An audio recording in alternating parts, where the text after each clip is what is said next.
they seem more like twins than sisters. Nobody says Beatrice or Eugenie separately. It is Beatrice and Eugenie. They sort of come together in a pair. Nice dress. Thank you. Like a princess. They're the princesses we love to mock. It looked to the public, that they were never doing anything that involved any serious thought. Their parents, Fergie and Andrew, have brought shame and scandal on their daughters. You're an embarrassment, sir. They've done so many things which are almost unbelievably stupid that inevitably the daughters are dragged in. I let the side down. Simple as that. The 9th and 10th in line to the throne have been subject to ridicule in the media. We've had almost as many hats as we've had holidays, and just like our holidays, most of them have been free. Beatrice was widely mocked for her Philip Tracy hat, which was compared from everything from a pretzel to a Lucy. They've been accused of extravagance and privilege. Beatrice famously had about 15 holidays in a year in which she was supposed to be working. And Eugenie definitely got herself a bit of a reputation as a party princess. We've had to learn some lessons the hard way. But how much do we really know about them? A lot of people don't realise that they don't get any money formally from the state. Tonight, using rarely seen footage and in their own words, we reveal the truth about these much maligned princesses. Growing up in the public eye means that every embarrassing, slightly awkward growth spurt or hilarious fashion moment are published around the world. Now happily married and with the birth of a baby boy for Eugenie, we ask whether they've finally managed to free themselves from their parents' controversial shadows. I think there is a lot about the York sisters to be celebrated. Are they pampered princesses? I don't think they are at all. I think they're the reverse. August 1988, the birth of a princess. A first child for Prince Andrew and Sarah Ferguson.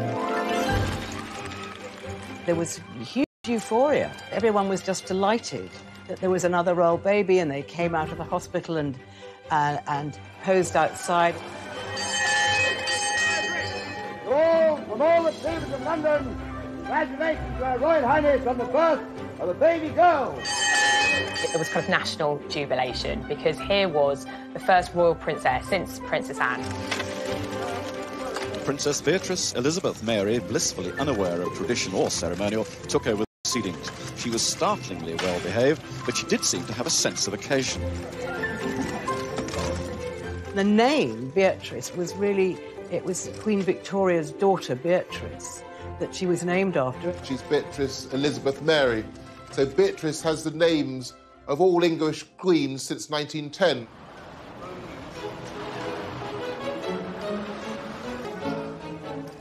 Princess Eugenie arrived 19 months after her sister Beatrice in the March of 1990. The Duchess emerged from the Portland Hospital, ready to give the world the first glimpse of a new royal baby. Princess Eugenie was fast asleep, blissfully unaware of her celebrity status. I think everyone was still wishing the Yorks well, and this was an exciting new addition for the family, even if people weren't quite sure how to pronounce Eugenie's name. Prince Andrew's children would be royal highnesses and princesses, unless he said, look, I don't want them to have titles. Princess Anne had turned down titles for her children, Peter and Zara. But the Duke and Duchess of York thought it only right that their children should have all the privileges of senior royals. They very much wanted them to be princesses and thought that maybe they would certainly end up as working royals. Prince Andrew's insistence that his daughters be treated as senior royals would lead to criticism of princesses as they grew older. But to really understand the attacks on Beatrice and Eugenie, you have to go back to the marriage of their parents. It was very much the fairy tale, and I think the British public bought into it. Here was the Queen's favourite son getting married to the vivacious, pretty, bubbly, and, very likeable Sarah Ferguson. And at first, the newlyweds could do no wrong.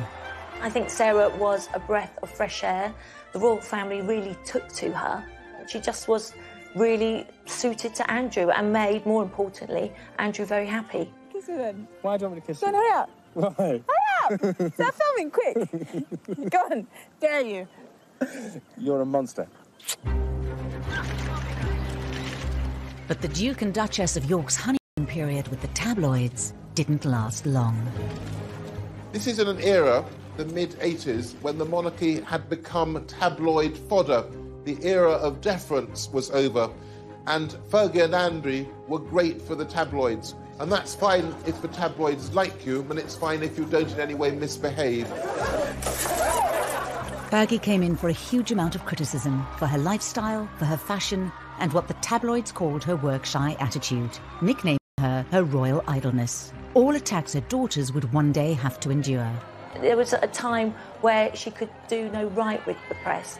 Sarah would come in gung-ho, maybe not in the right outfit, maybe say sometimes the wrong things, and the press sort of then started to really pick on her. Eugenie spent a privileged childhood at Sunning Hill, the estate given to Prince Andrew by the Queen as a wedding gift. They had built this rather extravagant, very modern palace, which was famously likened to South Fork in the Dallas TV series, and it obviously became known as South York. So their early days were spent there. They were probably far more indulged than ordinary children. I remember going once to the house where they were staying and being absolutely astounded. There was a little sort of building in the garden, and it was absolutely full of Barbie dolls. So they had a lot of stuff, but they were very, very well brought up. Beatrice and Eugenie were also doted on by their grandparents. The Yorks lived a short drive from Windsor Castle and visited often. The Queen adored Eugenie and Beatrice. She saw in them something of her own relationship as a child with Margaret. Well caught, but the next one is watch her fingers. They would often go and have tea with the Queen and Prince Philip, and I think, again, Fergie said that they had, 3 sets of manners. One was for home, one was for when they were out, and the third lot was when they were with the Queen, and they had to be very careful and mind their P's and Q's. Sarah Ferguson's own parents had divorced, and her mother had left to live in Argentina when Sarah was 12. I remember Sarah telling me that she wrote a letter to her mum, actually blaming herself for mum leaving. She thought it was something to do with her, and she wanted to be there for her children all the time and have that special bond and that special closeness. Within the first few years of the princesses' lives, Andrew and Sarah's marriage was showing signs of strain. As a serving officer in the Navy, Andrew was spending just 40 days a year at home, leaving Fergie to bring up the still young Beatrice and Eugenie alone. I think the cracks started to show when Prince Andrew was away so much with the Navy. He wasn't with her. His posting follows 3 months of specialised training, and the Duke will now lead a flight team aboard the frigate for around 18 months. He wasn't there with the girls and bringing them up as she'd hoped, and I think Sarah really started to miss him and miss that family bond, that family life. Beatrice was 3 and Eugenie just a toddler when their parents' marriage finally fell apart. And in 1992, photos surfaced in the press of Fergie with another man. A cleaner found a set of holiday snaps. Eugenie had a very odd childhood. I mean, where their parents were, on the face of it, that remained friends, but they were seeing other people from quite early on. And I think that was probably damaging in a subtle kind of long-lasting way. In March 1992, the Duke and Duchess of York announced that their marriage was over. The announcement that the Duchess of York had initiated discussions about a separation from her husband came as she arrived to pick up their daughter from school. It's always very difficult for children to see their parents split up. And I think perhaps the Queen even felt more maternal towards them, and that they'd had a very hard time. 5 months after the York separation, Sarah Ferguson was photographed by the press with another man, John Bryant. Yet again, Beatrice and Eugenie were with her. Fergie and the children were round the pool, and she was topless, and John Bryant was kissing her toes. Beatrice and Eugenie are in the background. I mean, they're there. They're sort of parties to what was going on between Brian and their mother. They, of course, didn't know. They were too little and too young, but they were seen as sort of pawns in this rather unfortunate and rather seedy affair. The Daily Mirror's expose had serious consequences for Beatrice and Eugenie's family life. By the time the story broke, the two girls were at Balmoral with their mother and the rest of the royal family. And Andrew was there, and the Queen was there, and Fergie then had to go and apologise to the Queen. And she said she'd never seen the Queen that angry. Beatrice and Eugenie's holiday was cut short as Fergie fled Balmoral, taking the young girls with her. They would have been distracted by the nanny, but they would have known that their mother was very distressed, and they would have taken on her distress.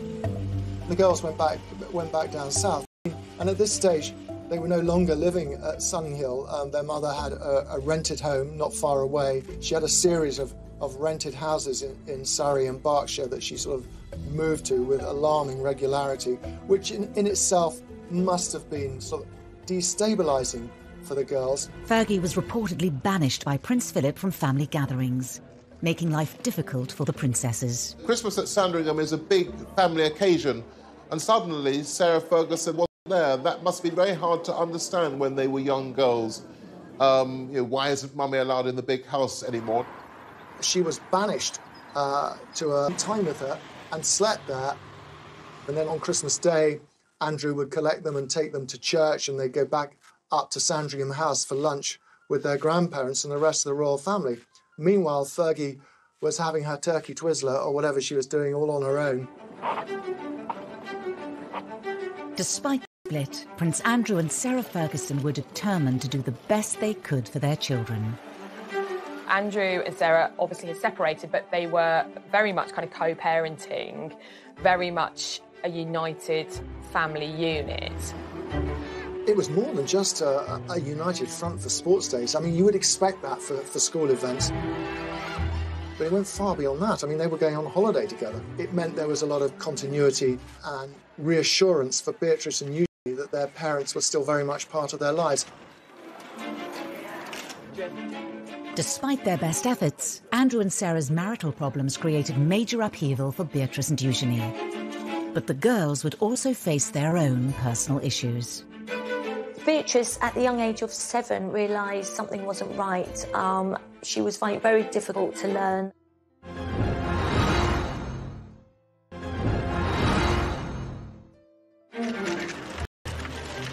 Beatrice was 7 years old and Eugenie 6 when their parents' divorce was finalised in 1996. Needing to pay off debts of more than £1 million, their mother took work in the United States.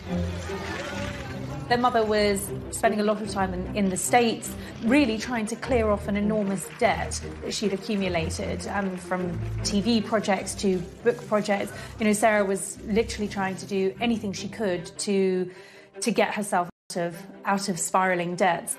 Their lives were regulated by the school terms, which was probably a very good thing. So I think that they didn't suffer in any way from the fact that their mother had to go and earn money and had to spend a lot of time in New York.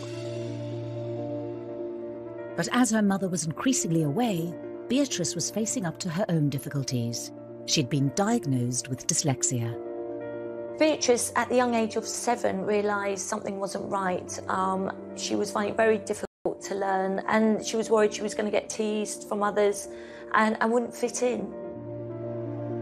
Beatrice would later speak movingly of the condition in an interview for the charity Made by Dyslexia.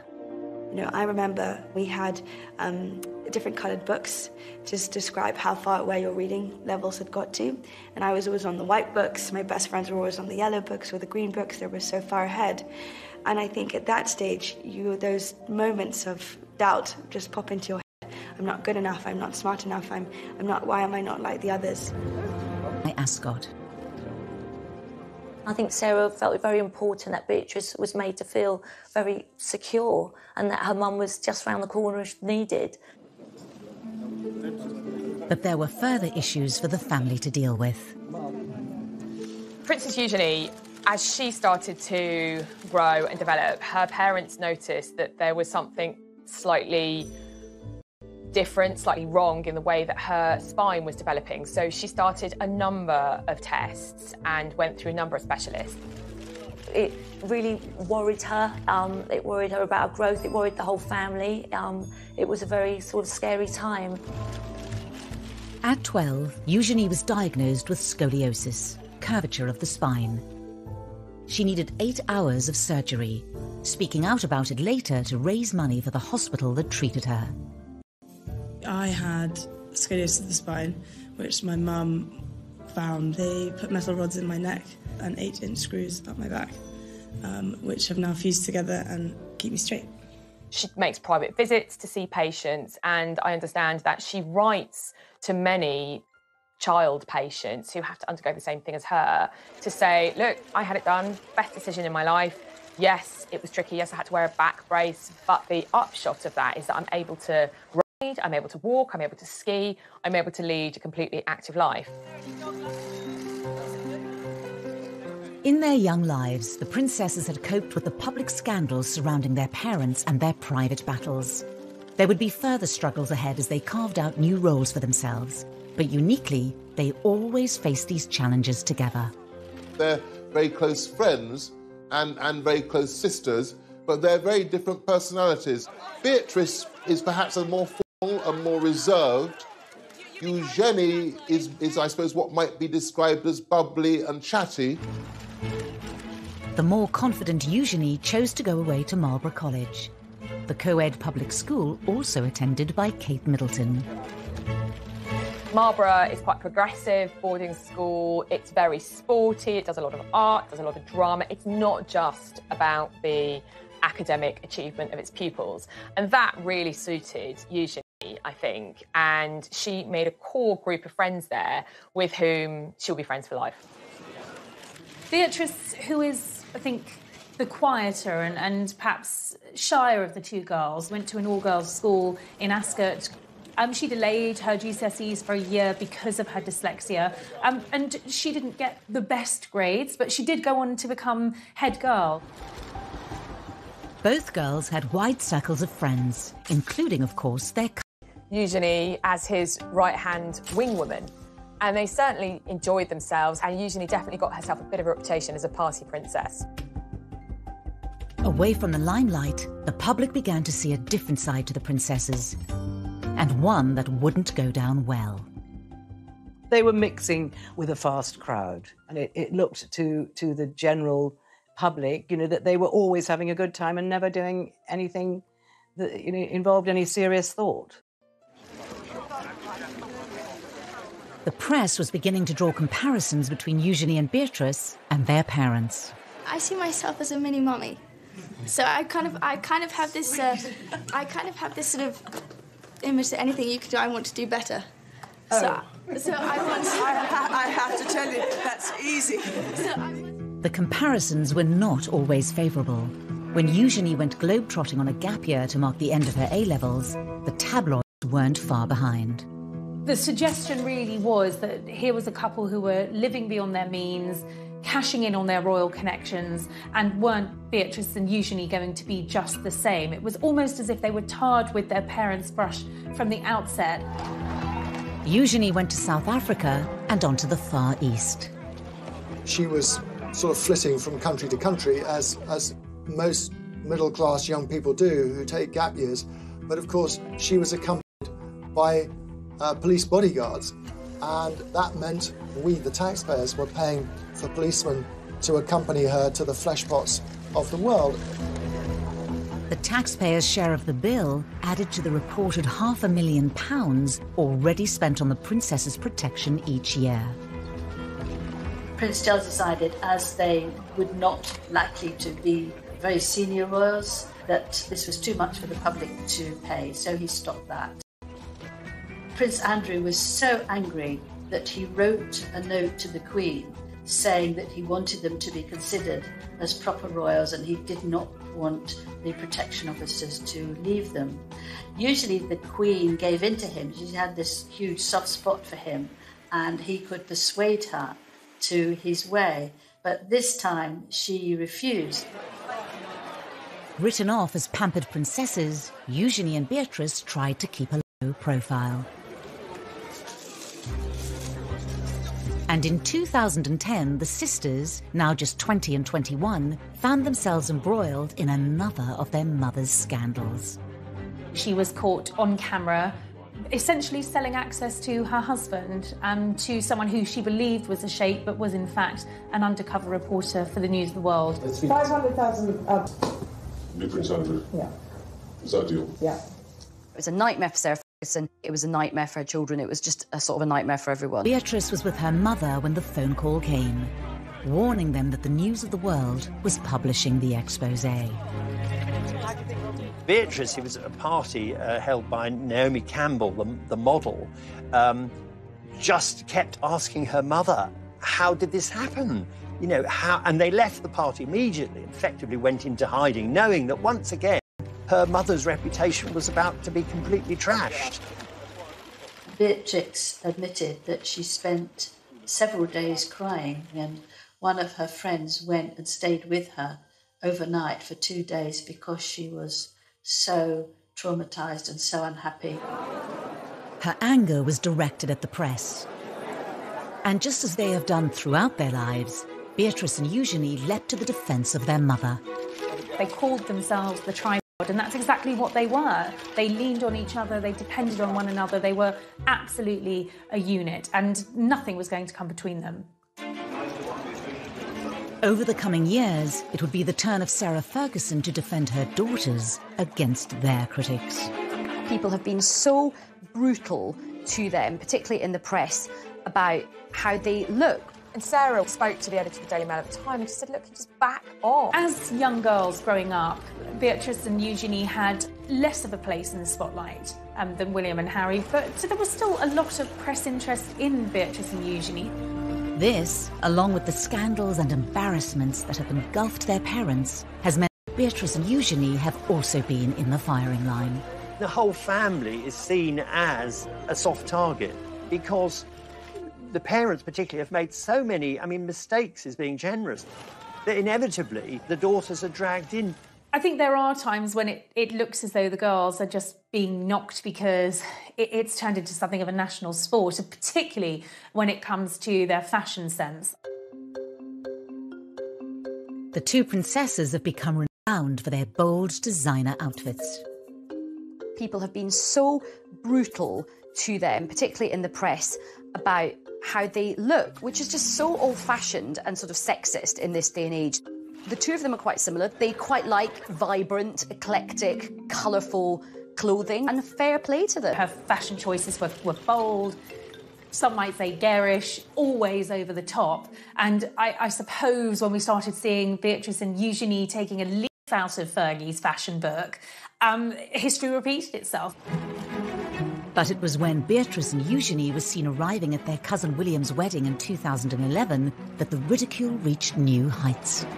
I don't think they will ever live down the outfits that they wore to the royal wedding. Sarah had paid a fortune to have them styled for the wedding day so that they looked the part.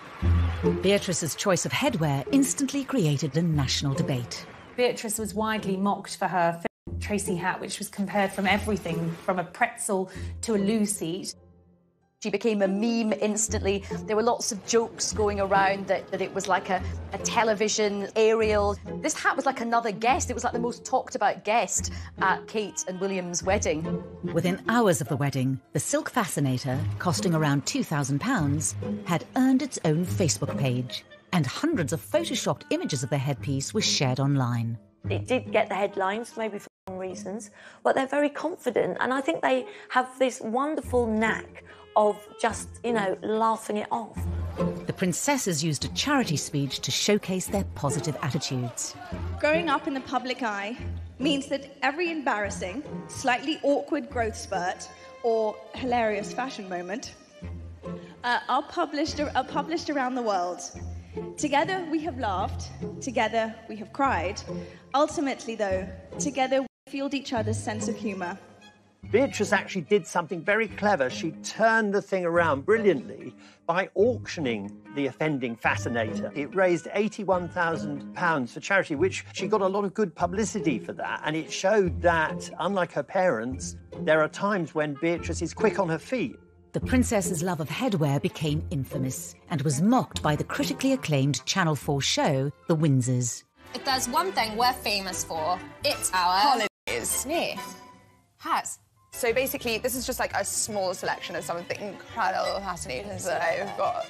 So, and these cost like in and around about £1,000, £2,000 each, which is a lot, like if you're poor. They were called the Frumpy Sisters, the Two Ugly Sisters. You know, the press were very cruel, and that must have been incredibly upsetting for them.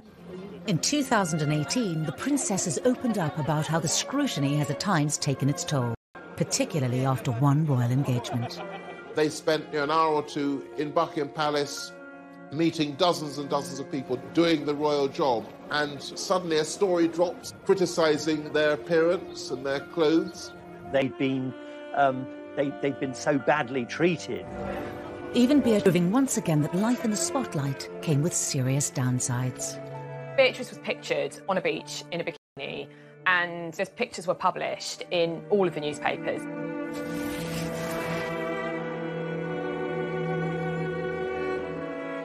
Sarah was really upset, and she is very protective of her daughters. And I think she spoke to the editor of the Daily Mail at the time and she said, look, just back off. It's not fair. Sarah also used an interview about her TV programme, The Duchess on the Estate, to plead with the media. Everybody is talking about these zero models walking up and down the catwalk, and then they say they're all too thin. Victoria Beckham's too thin, and this person's too thin. And then someone who's a good size 10, oh, she's too fat, she doesn't take drugs, she doesn't smoke. You know, she's going to university in September reading history. Give the girl a break. It was probably reminding her of the fact that she had a very hard time in the press when she was younger as well. It's partly guilt by association. They're an easy target because their mother's always been a target. Even as they reached adulthood, the princesses struggled to escape their parents' shadow. I think that a lot of the things which have been said about Beatrice and Eugenie were kind of as though they were their parents' appendages and as though they weren't independent people. There is one area of Beatrice and Eugenie's lives that gets very little press coverage. I think people don't realise that both Beatrice and Eugenie do actually have full-time jobs and they have built up their own independent careers. And of course, a lot of people don't realise that they don't get any money formally from the state. When it comes to their careers, Beatrice and Eugenie are often tarnished in the media by their parents' reputations. Eugenie, we're going to have to get jobs.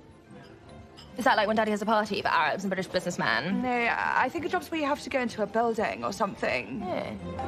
As titled princesses, it was expected that Beatrice and Eugenie would become full-time working royals. When Charles made his vision for a streamlined monarchy really very clear around the time of the Diamond Jubilee celebrations, and that was a big issue for Andrew. His view was that they had the HRH titles, therefore they are blood princesses, therefore they should be full-time working members of the royal family. It didn't pan out that way, and that definitely caused tensions between the royal brothers, Charles and Andrew. For Beatrice and Eugenie, the dilemma of being non-working royals who have princess titles lies at the heart of many of the issues they have to grapple with. For two members of the royal family who are as close as Eugenie and Beatrice to being core members, it is unusual to be working. They never wanted to be accused of cashing in on their royal status and being idle. He came back from their gap year, you know, they were still living very much within the protective bubble of the palace. In 2011, Beatrice graduated university with a 2-1. After a year working in New York, she embarked on her current career in the tech industry, splitting her time between the UK and America. Both actually done incredibly well. Beatrice is the Vice President of Strategies and Partnerships at an artificial intelligence agency, so she's really quite senior in the tech world. Eugenie followed in the footsteps of Beatrice.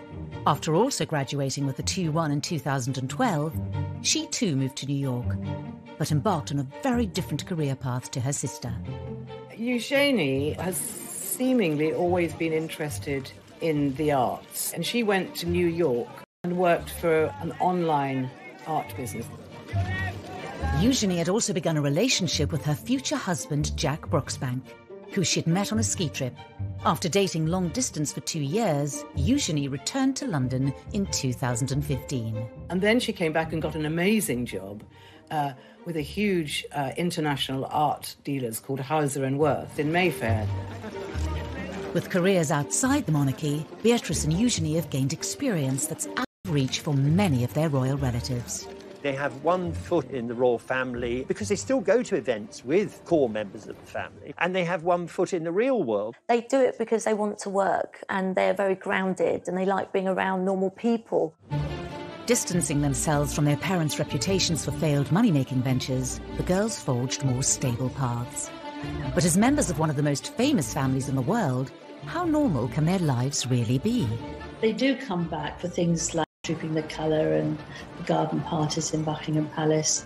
And they do need someone who will understand that they can't be there 9 to 5, 5 days a week. Part of the reason that they have been employed is because of their network. It's because they're Princess Beatrice and Princess Eugenie, and they are styled as such. They kind of get the best of both worlds because they get to earn their own money, but they also still enjoy the privileges of being princesses. We know that in the first year of working in their job, they had numerous holidays. They're not clocking in and clocking out, as it were. Beatrice and Eugenie certainly benefit from their royal privilege, and their HRH titles mean their every move is of public interest and open to scrutiny. The princess's jet-setting lifestyles made headlines once again in 2015. Beatrice famously had about 15 holidays in a year in which she was supposed to be working, and then was horrified when, this was criticised.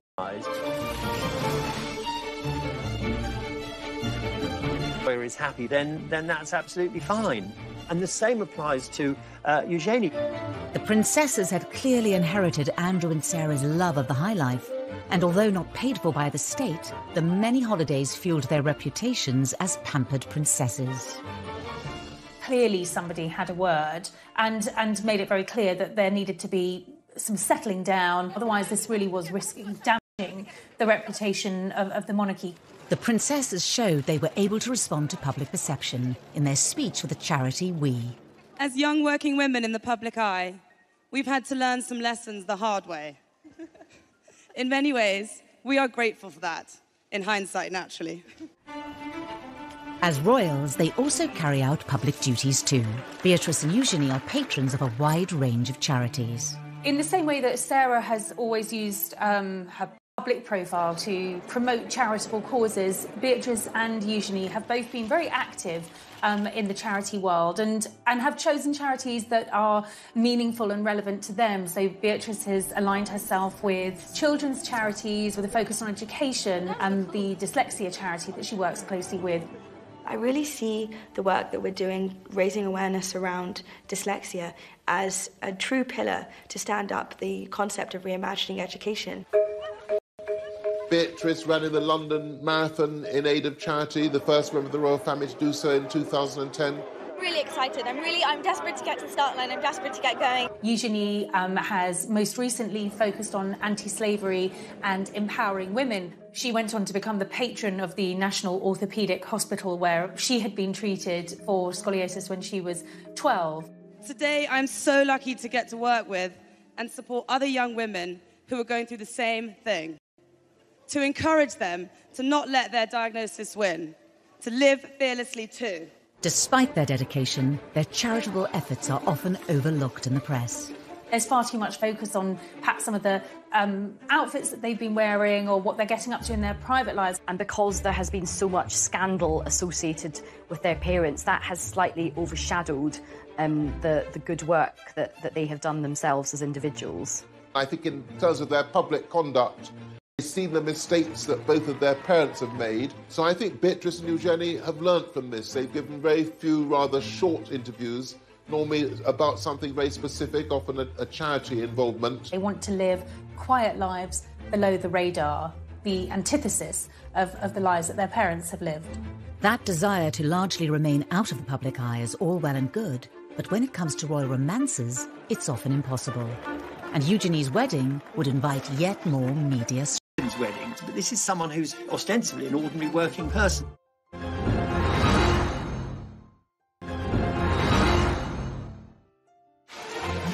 The world's media love a royal romance. As the tabloids fixated on Prince William's relationship with Kate Middleton and Prince Harry's rumoured girlfriends, love was blossoming under the radar for Prince Eugenie and Jack Brooksbank. It was something they talked about in a rare TV interview watched by millions on the BBC's The One Show. We were skiing, weren't we? Fabian. In a friend's place in Nendas, next to Fabian. We were skiing, which was amazing. Love at first sight. Was it? For the pair of you? We met when I was 20 and Jack was 24 and fell in love and we had the same passions and drive for life. They were introduced through mutual friends. He was 4 years older than her, got into Stowe School, came from a good background. What a lovely couple, great fun. Jack is just very relaxed, very normal. They both like to have a sort of late night, have a few drinks, and it was just an instant chemistry and attraction. Eugenie hadn't had actually a very important long-term relationship up until then. They dated for 7 years before they got married. Although not from an aristocratic background, Jack mixed in the same circles as Eugenie. They've got similar mutual friends. Jack gets on well with Prince Harry, and Sarah absolutely adored Jack, as did Beatrice, and he just seemed to fit in with the family so well. When they met, Jack was working at Mahiki nightclub, where Eugenie enjoyed nights out with Beatrice and her cousin Harry. He works in hospitality, he is a brand ambassador for a tequila company, Casamigo, and he didn't go to university, he actually went straight into the trade of hospitality. And even Jack couldn't escape being mocked in the Windses. Hello, Beatrice. Hi, Jack. I'm just off to work. Have a good day, darling. Tequila. Shot. Eugenie and Jack announced their engagement in 2018. To mark the occasion, the couple also did an interview with ITV's long-running daytime show, This Morning. How would you describe each other in just 3 words? She's this bright, shining light. I was quite surprised that they did an engagement interview because they do occupy this kind of hinterland between... They're not senior working royals. They are private individuals. So ordinarily, you wouldn't have a engagement interview for a private royal. So the iconography was, this is a royal wedding. And the interview was in Buckingham Palace. But Eugenie's big day had to be put on hold. Because of the order of hierarchy, she actually had to wait for Prince Harry to marry Meghan before she... About that, and upset about being told you've got to wait. The British public won't be able to be remotely enthusiastic about this wedding. As a senior royal, Harry's wedding came first, but Prince Andrew was apparently determined to make sure that his daughter's was no less important. I think particularly Prince Andrew, he's always been a bit miffed that they were never made full working members of the royal family. So I think this was his opportunity to really show them off to not just the country but to the world and say, yeah, my daughters are absolutely up there with, you know, William and Harry. Eugenie's big day was looking to be an extravagant affair. Prince Andrew very much wanted to have a big funfair for his daughter. It was very difficult because I feel that a lot of the public didn't want this. They thought it was a waste of taxpayers' money from the security. They aren't senior royals, so why should they have the same as Prince William and Prince Harry? And a lot of it, of course, revolved around Prince Andrew, whose reputation was sinking fast by this stage, and it was seen as sort of him being too excessive.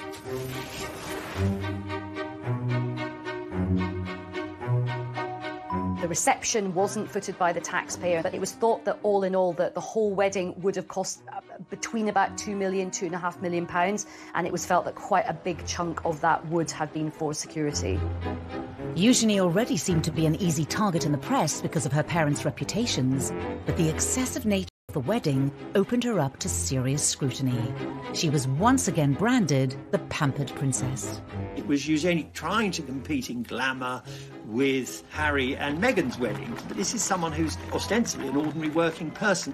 And it kind of highlights this slightly problematic tightrope that both princesses have to walk, in that they are royal princesses, but yet they're not working members of the family.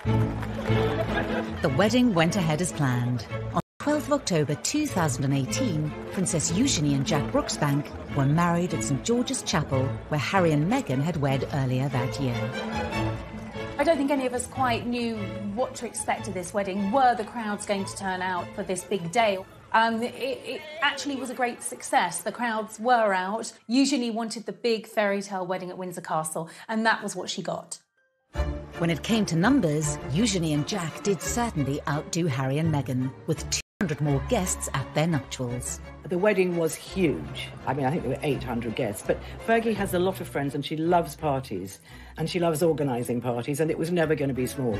Among the 800 guests were many well-known faces. Eugenie and Jack's wedding was a royal wedding, like no other, quite simply because famous people who aren't just famous people, they are her friends. There was Naomi Campbell, Cara and Poppy Delevingne, Demi Moore, Robbie Williams was there. In fact, Robbie Williams' wee girl was one of the Flower Girls.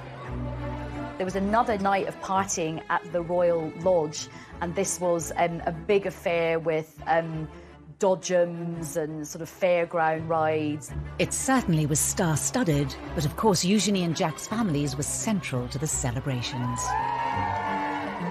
Her father walked her down the aisle. Her sister was her head bridesmaid. She had her nieces and nephews, Princess Charlotte and Prince George, as part of the wedding party. So for all the famous faces in the pews, at the heart of the wedding, it was family, and that's very important to Eugenie. Despite years of having her fashion sense mocked, Eugenie's outfit choice on the day was widely admired and held great personal significance for the royal bride. There was a lot of speculation in the press about who'd been chosen to design Eugenie's wedding dress, and Peter Pilotto was an unexpected choice. But the dress was beautiful. It was very different to anything we'd seen a royal bride wear, in that the back was deliberately low cut. And Eugenie later explained that she'd deliberately chosen that style to show off the scar from when she'd had her operation as a 12-year-old girl to correct the curvature of her spine. And the other thing is that she was wearing this beautiful tiara with emeralds in it, which was lent to her by the Queen.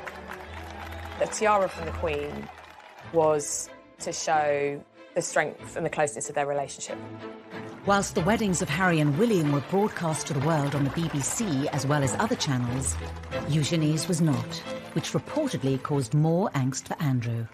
His people asked the BBC if they would televise it, and the BBC said no. In the end, the ceremony was broadcast on ITV in an extended episode of This Morning, watched by 3 million people. There'll be a few more people than most people have. There are a few more than Harry had, but that's just the nature of Eugenie and Jack. They've got so many friends that they need a church of that size to fit them all in. I remember watching the interview they did with Prince Andrew, and I kind of winced. Our wedding's bigger than your wedding. Despite all Andrew and Sarah's efforts to ensure all eyes were on their daughter, attention once again turned back to Harry and Meghan. That day was somewhat overshadowed when, just a day later, Harry and Meghan publicly announced that they were expecting their first child. It's understood that they shared that news with close family friends at the wedding. Although Meghan and Eugenie get on perfectly well, they are not good friends. I just don't believe it was a coincidence. But after Eugenie had her fairy tale wedding in the spotlight, Beatrice had no choice but to keep hers out of sight. Suddenly, the entire world is looking at Prince Andrew and their family, and it is one of the biggest scandals.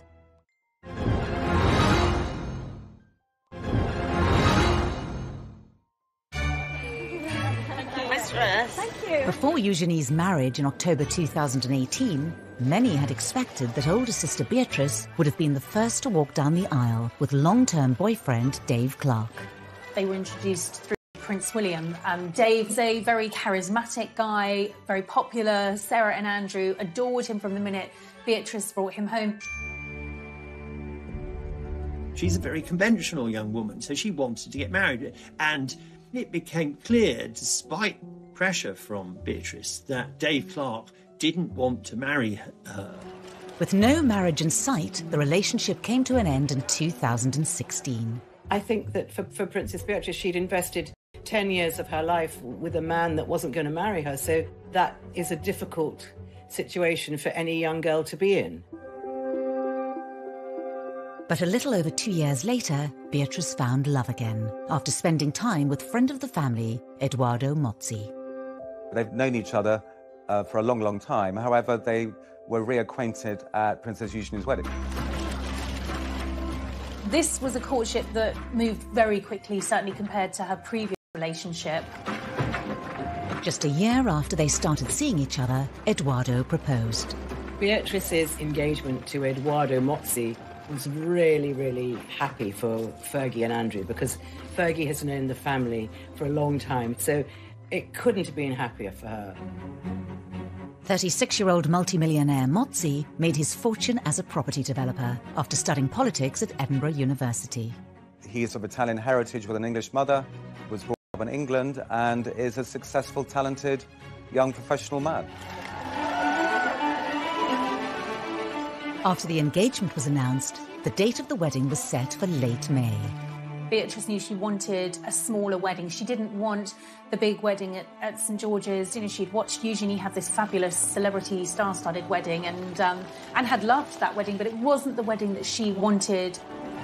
It was a step change in the position of Prince Andrew, who'd previously insisted that his daughters should have the biggest and best of everything. He made no bones about it. His children are the granddaughters of the Queen. That gives them a served wedding that Harry had enjoyed and that other members of the royal family had had over the years. Beatrice's wedding to Edo Mozzi was always planned to be a smaller affair than Eugenie's wedding. You just couldn't do the same thing again. There'd been too many criticisms. And more than that, of course, we were in a year where, well, to put it delicately, Andrew was once again in the most awful trouble. A scandal which had engulfed Prince Andrew for more than a decade hit the front pages once again and threatened to overshadow Beatrice's wedding day. The Yorks have gone through so many scandals, but by far the most damaging has been Andrew's relationship, his friendship with the late paedophile Jeffrey Epstein. It was kind of viewed that when a putative date in May was set for Beatrice's wedding, the firm, the palace machinery, were quite concerned with how it would look because they didn't want a massive kind of celebration a la Harry and Meghan or William and Kate because they thought it would be inappropriate. Andrew has strongly denied the accusations made against him. In an attempt to draw a line under the affair and clear his name, he agreed to do a rare interview with the BBC inside Buckingham Palace.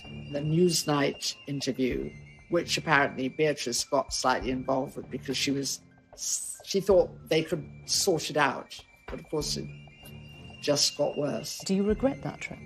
Yes. Do you regret the whole friendship with Epstein? Now, still not. The whole thing was just such an unmitigated disaster. So I'm sure she felt upset for herself watching it, really, really protective of her father. She probably felt angry at the BBC. It would have been heartbreaking for her, really, because her parents had relied on her advice for many other things. And this time she was in a very difficult situation and she went against her instinct. I wonder what effect all this has had on your close family. You've got daughters of your own. It has been what I would describe as a constant sore in the family.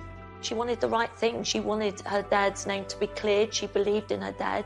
Anything she could do to try and save her father and also to save her wedding day.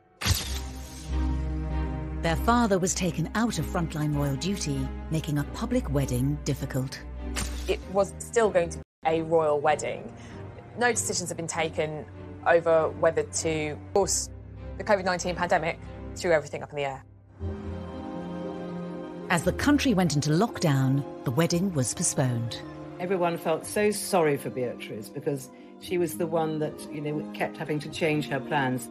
And of course, this is a virus that doesn't discriminate in terms of class or privilege, and it doesn't matter if you are 9th in line to the throne, you still have to obey the same rules as the rest of us. But just 2 months later, in a move that shocked everyone, Princess Beatrice married in secret. These beautiful photos of the happy couple are the only official record of the day. COVID, in a way, lessened the embarrassment of a wedding at which Andrew had to virtually be brought in a sack because he was in such disgrace.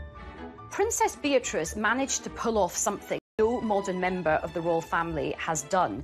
She managed to get married in secret, away from the prying eyes of the press and the long lenses of the pesky paparazzi. It ended up being in actually one of the most beautiful places in England, which is the chapel in the grounds of Royal Lodge, where the Queen worships every Sunday. The Queen was heavily involved in the wedding, even lending Beatrice a modified version of a vintage dress by Norman Hartnell that she herself had worn to a film premiere in 1962. It was just stunning. She looked absolutely beautiful. I think you can see that the Queen really does hold Beatrice very fondly. The Queen also offered her the tiara she'd worn on her own wedding day, in another clear sign of support for her granddaughter. For all the people who criticised her about all her outfits, she really had the last laugh because she looked absolutely box office. The restrained nature of the wedding was well received by the press and the public. It was rather heartening to see the pictures, and I thought this is a very good way of dealing with Andrew's fall from grace, dealing with the pandemic. In a video announcing the winners of a drawing competition for the Forget-Me-Not Hospice, Beatrice talked for the first time in public about the wedding. Do you think this might be my wedding? Because I had a chance to get married this summer and it was so much fun. But I'm not sure I looked as smart as Russell Bear does in his outfit. Beatrice and Edo were actually very happy that it happened that way. It was very private, it was all very low-key, which is exactly what Beatrice and Edo wanted. With both princesses happily married, the birth of a new baby for Eugenie heralds a new generation for the House of York. Principally, it means some good news for the House of York. Andrew becomes a grandfather for the very first time at the age of 61. I think he's thrilled, as is Fergie. 2021, the palace announced the birth of Princess Eugenie and Jack's first baby, a boy. Princess Eugenie and husband Jack Brooksbank announced the arrival of their son. The Queen welcomed her 9th great-grandchild. The birth of a royal baby is always very exciting, and I think that there was just kind of general joy. I was told that Eugenie and Jack didn't know what they were having, so when little August was born, it was a surprise that he was a baby boy. In a break with tradition, Eugenie and Jack chose not to have a photo call on the hospital steps. Instead, they posted a photo of themselves on her Instagram page, holding their new baby boy. Royal babies, when they're first presented for their inaugural photo call, because that's what happens with a royal baby, they're usually swaddled up in a white blanket, something neutral, but Eugenie and Jack chose a blue blanket. Blue for a boy seems entirely appropriate, but it was a slight break with tradition. When it came to choosing names, Eugenie, like her mother, looked to her Victorian ancestors. She actually gave him very royal names. August is after Prince Albert, the husband of Queen Victoria, and Hawke is after Jack's great-great-great-great-grandfather. Philip, of course, after Eugenie's grandfather. Unlike his mother, Princess Eugenie, August will not have a royal title, and the chances of him ever becoming king are extremely remote. Eugenie's new baby will be number 11 in the royal line of succession. Unfortunately, he won't remain there long, because once Prince Harry and Meghan give birth to their second child, August will bump down to number 12. Up until the birth, both York sisters continued their work with the charities of which they're patrons, even under lockdown, hosting an awards evening over the internet for the Teenage Cancer Trust. We wanted to let you all know that you're not all nominees, you're all winners. I think we can see the great work these girls do, that even with this pandemic that we're all in, it was so amazing and so special for those that were winning these awards. So thank you so much for sharing today and for doing all that you can to support young people and Teenage Cancer Trust. They've tried to tell people their own ways of managing very difficult things and also to, I think, inspire them. Beatrice has been an ambassador for the Forget-Me-Not Children's Hospice for more than 8 years, and during isolation sent a heartfelt message of encouragement to the young people and families who are supported by the charity. I know that this is an incredibly challenging time, especially for those living in isolation, not receiving that face-to-face support, which is delivered by the incredible nurses and staff at the hospice. In their spare time alongside their full-time jobs. This dedication appears in stark contrast to their portrayal as spoilt and brash princesses in the media. So they may have had criticism because people didn't like their hats, which is fairly absurd. They see themselves as having a duty to the Queen to be good princesses for the rest of their lives and to do great charitable work and support the country and the Queen. I don't ever hear anything unpleasant about them. Everybody that meets them says how charming they are, which is really nice. And nice for Fergie too, because at least she's done something right. Throughout the scandals and deep embarrassments, the York princesses have remained loyal to their disgraced parents. Prince Andrew and Sarah have the most amazing relationship. It was one of the happiest divorces I've ever known. And they get on so well. And they even live together. Their parents are always in the papers, usually on the receiving end of pretty negative headlines. And I think to a degree, the girls have been tarred by the same brush. I think they've been in a very difficult position. They have had the burden of the HRH title whilst trying to create independent lives for themselves. I think sometimes it might be nice to see them celebrated for some of the good things that they do. We're working on it. Thank you for talking to us. Thank you. So it's as if everyone's waiting for them to make a bigger blunder. You know, the parents have been a godsend to the newspapers for 30 years. You just have to wait, and they'll do something even worse than the last thing that they did. But I don't think the daughters will do that. The York family have created their own sort of fortress against all the sort of slings and arrows that have been thrown at them. And I suspect that Beatrice and Eugenie just get on with their lives. And I think now that they're married, they've got so many other things going on that they're able to do this. Both women want to have a happy marriage that, frankly, their parents didn't have. They don't want to go through what their parents went through in the spotlight. They want to live quiet lives below the radar, the antithesis of the lives that their parents have lived. Beatrice and Eugenie have worked hard to balance two very different lifestyles and carve out a modern role for themselves in the royal family, something that other members have been unable to achieve. I think actually that Beatrice and Eugenie have been very successful in combining their royal persona with their ordinary working persona. And they seem to have kind of struck the right note with that. I think that both of them are able to be in the modern world and are both able to bridge the world and the occasional formality of the royal family with the modern world of work. Could a more prominent role for the royal princesses beckon? We've lost Harry and Meghan from the royal firmament. Prince Philip's retired. Andrew, he's never going to come back to full-time royal duty. So effectively, you've lost 4 senior members of the family: Philip, Andrew, Meghan and Harry. That does leave a void. So it may be that one or both of these daughters start to play a bigger part. The Duke and Duchess of Cambridge have done a brilliant job, but they can't do everything. Nobody can be everywhere. If Beatrice and Eugenie do step up to fill the royal gap, will they be able to change the way we all see them? Are they pampered princesses? I don't think they are at all. I think they're the reverse. They've had to deal with a lot of criticism. You can certainly detect a softening in the attitude of the newspapers to Beatrice and Eugenie. Even the most hard-bitten hack doesn't feel any longer that 2 daughters who haven't really done anything wrong should be pilloried.